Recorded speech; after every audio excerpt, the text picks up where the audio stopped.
Hello everyone, and welcome to my messy workshop. Today I would like to talk about a foam model building technique that isn't touched on very often when you see foam construction mentioned, and I've had a couple of requests to kind of expand on this. It's sectioned foam, especially as it's used to construct the fuselage of model aircraft, sort of like this P-47D you see hanging behind me. It's a very easy construction process to do. It's simple, inexpensive, almost anyone can do it. It's done with readily available materials, which we're going to talk about pretty much in depth too. This is going to take a little bit more time than I can cover in one video, because video would be so long that you would all fall asleep about a third of the way through it. So what I want to do instead is break this up into a series of videos, this being the first. I'm not exactly sure how many episodes this will take, but however many takes, that's what I'll do to get it done.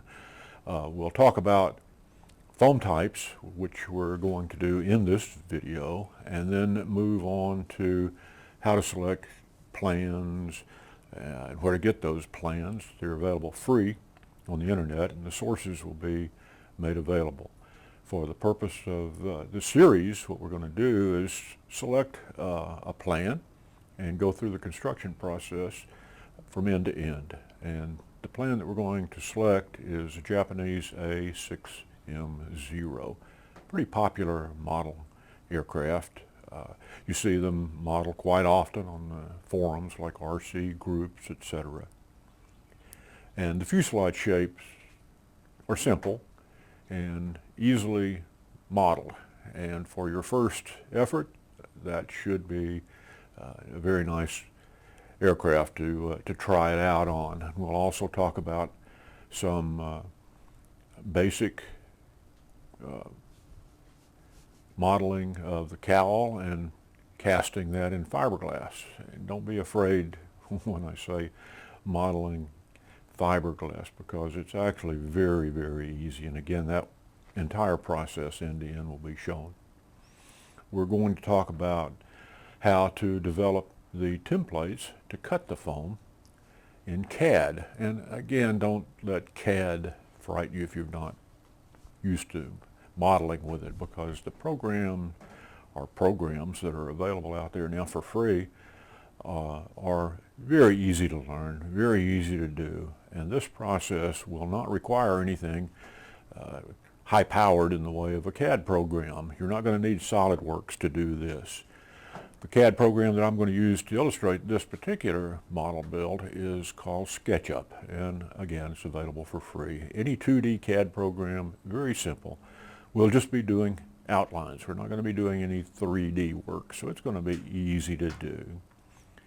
We'll also talk about then developing those templates, how to get them out of your CAD program and onto a material that can be used as a template to cut the formers, the airfoil shapes, which, by the way, we'll be building a foam core wing using a drop wire cutter. Also, that cutter will be explained, shown how to build one, how to use it. We're going to then go on to the tools that's used, and the tools are very simple. They're inexpensive, they're mostly homemade, they are very easy to make, and again, they're few and simple, which has always been high up on my list of things to do, things to have. We're going then into talking about the adhesives used for bonding things together, because you can't just use any old thing putting these things together, because of the way the construction techniques requires you to shape the foam afterwards. But we'll talk about that in depth too. After the bonding together of all the foam construction components are done, we'll talk about finishing and what to do to the airframe after you're at the stage where it comes time to put the finish on. and we're going to do that with epoxy and fiberglass. Once again, don't be afraid of composite construction. It's very easy to do. We'll talk about the step-by-step processes necessary. We'll talk about the sources of the materials used and how to go about it. It's going to be a simple thing to do. Last, we'll talk about finishing the model after it's covered in glass. Well, maybe not the very last. The very last, hopefully we're going to end up with a model aircraft, and maybe the very last thing we'll do will be some flight videos, hopefully. So without further ado, and no more talking from me, let's go into the types of foam that we'll be using. There are a ton of foam types available. We're only going to be concerned with two, and I'm going to explain those two right now. Stay tuned. The first step in our process is to select the kind of foam that we're going to use, and there are two available that are suitable for this process. Now, there are a ton of different foams out there, but we're only going to discuss the two that are easily hot wired and are readily available just about anywhere in the U.S. And I talk about availability because in some of these foams, like the extruded foams from Dow and Owens Corning, they're not available in all thicknesses in all parts of the country. So you might have to do some workarounds. I'll show you how to laminate the foam so that it can be made up into thicker pieces and be perfectly usable. But I live outside of Jacksonville, Florida, and it's very, very difficult to find extruded foam in thick sections. And again, the two kinds of foam that we're going to talk about is EPS, which is expanded foam, the foam that most people associate with just regular old styrofoam, and then the XPS, or extruded foam, from Dow, the blue foam, or from Owens Corning, the pink foam. And talking about the colors have absolutely nothing to do with the density or weight of the foam or strength of the foam, which is how it's actually listed. Both foams from Dow and from Owens Corning comes in a variety of densities and pressures. Owens Corning makes it very easy to tell. In their case, they're the pink foam dealers. That's their trademark color. They list their foams as Foamular and then a number, and that number, like 150, 250, 300, indicates the pounds per square inch that the foam is capable of carrying in a construction load. Foamular 150 carries 15 pounds per square inch of foam when used in construction in any kind of compressive situation. Dow doesn't make it quite that easy. One of their most popular foams they call Square Edge. It's a 300 or 30 psi foam. Now, as you can imagine, the more dense the foam is and the more weight it'll carry, the heavier it is. What we want is lightweight. So if you can get Foamular or Dow in lighter weights, like the Foamular 150, 15 psi foam, that would be better for what we're going to do. The other foam, this is the white expanded bead foam. It comes in 1 pound density just about everywhere. I got this at a local Home Depot. I think Lowe's carries them also. But our local Home Depot and Lowe's do not carry thick extruded foams. They carry the Dow or the Owens in thinner sheets, which we can make up into thicker if necessary, but it's just very hard to find these here in thick sheets. The differences in the foam, it's quite extraordinary.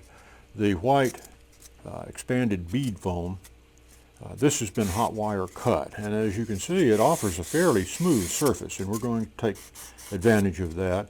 And also with judicious sanding, you can make this into a pretty smooth surface. We'll go over the fillers that are used to do the finishing before putting on the ultimate fiberglass coating that we're going to use to add strength and a surface that we can paint. But this is what most people think of when they think of styrofoam. Styrofoam actually covers extruded foam also, but this is what most people think of. When you break it apart, see if this will focus close here. If you break it apart, you can actually see the bead structure on the inside. Now, when of course you hot wire cut this, as you can see, the surfaces get a great deal smoother, but that's what the inside of these things look like. The extruded foam, however, on the other end of the scale, has a very fine texture to it. It's very smooth. There are no bubbles visible there. If you break this foam and look on the inside of it, the cell structure is very small. So this makes finishing extruded foam much easier than finishing the regular white expanded foam. Now, the last foam that we'll talk about, although we're not going to use it a lot in this particular series, is also an extruded foam product. This is from Dollar Tree, or you can find it at Wally World too. And they come in foam sheets of about 4 millimeters thick. They come with paper on both sides. Sometimes it's called ready board, but the paper needs to be peeled off because it's very, very heavy. The adhesive that they use to bind it to the foam is just miserable, and it's going to come off anyway, and you don't want it coming off in your airplane. But this is quite useful for a lot of different model airplanes and a lot of uses. And this foam, just like any of the other foams, can be dealt with using hot wire tools. Here's an example of a piece of this Dollar Tree foam board that was sliced, and this sheet of foam here is less than 1 millimeter thick. It's very thin and very flexible. You can bend it around extremely sharp curves without foam cracking or splitting, and yet it has an exceptionally smooth surface. During the manufacturing process of this foam board, before they put the paper on, the surface is just really smooth, much smoother than any kind of Dow or Owens Corning building product. So that's another useful foam, but it's not going to be used in this series very much. We're going to stick to the basics and stay with extruded and expanded and show both in this series. Okay guys, this wraps up this first somewhat long-winded introduction to what we're going to be doing. The next few videos ought to be more interesting, so stick around.